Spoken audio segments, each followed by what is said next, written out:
Thanks, Jim. Next, I'd like to turn to Bob Farquhar and his structure building techniques. Bob? Okay. And tonight we're going to be talking about roofing. This is going to be, most of the layouts, the structures on a layout are below eye level. The first thing you see in most structures is the roof. So we've seen this roof here, this roof here, this roof here. So this is more example of the Bar Mills rolled roofing. And I like the nail hole effect on here as well.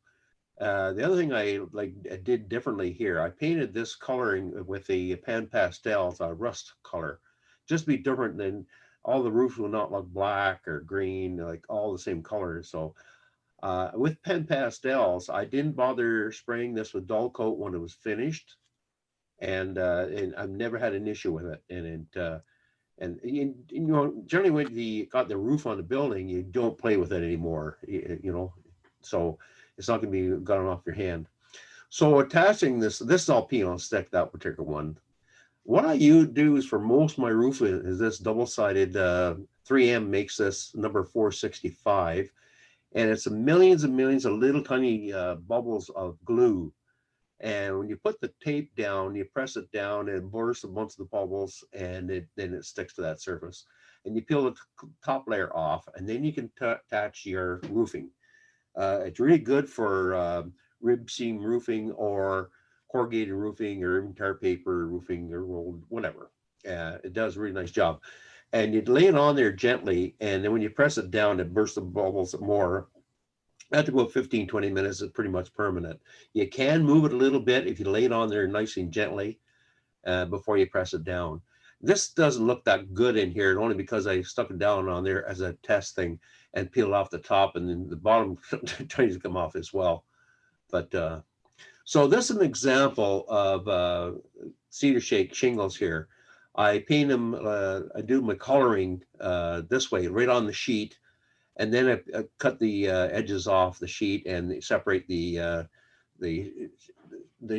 shingles. Right, they join here. Right, there's my corner here. It joined right here. So they have to separate them out. And pretty much when you got them on the building, they're pretty much weathered as they come. And there's another example of coloring. This is the tar paper roofing. That's an effect I get from that. This is a wood roof. This took forever to do this because I have about 7 of these stringers along here when it goes from side to side. And then each board is individually attached and glued to each other and gives for stability. And this is a board and batten. So the battens took forever to do this. But anyway, the other side's the same way. Now, yeah, a lot of people, the asphalt shingles, they don't know that it's available, then they are. A bunch of the manufacturers out there have them. So just it gives a different effect of roofing. Now, this one surprises me the most is that people with cedar shake shingles put the first layer directly on the supporting for existing. This one here, it looks like wood, but they put it on there, and the second layer then leaves a gap in here. It's amazing how many models you see like this. So what I do, this is where that's where you get the cedar shake shingles generally on a sheet like this. And this extra piece here on the edge, I just cut it. Doesn't matter how wide it is, so that's not important for the cutting of it.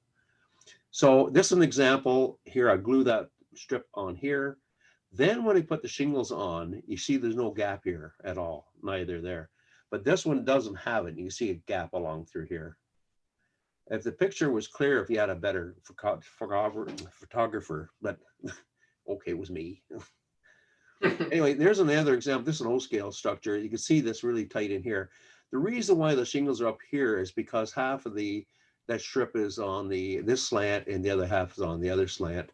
And I just came along afterwards, put a little dab of glue on there and glued them down. But you can see how nice and neat this is along through here, the second row, when you put the first strip along through here. And this is another example, the same thing here and here.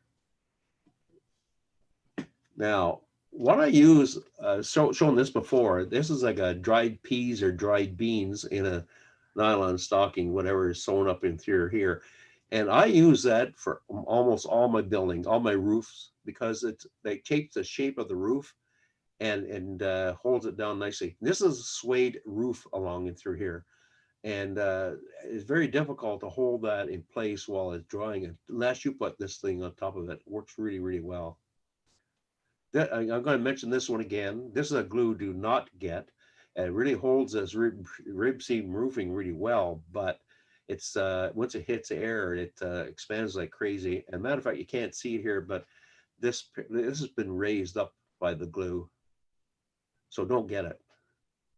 This is the last picture here. This is another example of rolled roofing and also corrugated roofing in there, giving a different effect. So that's it. That's fantastic. Thank you so much. I appreciate it.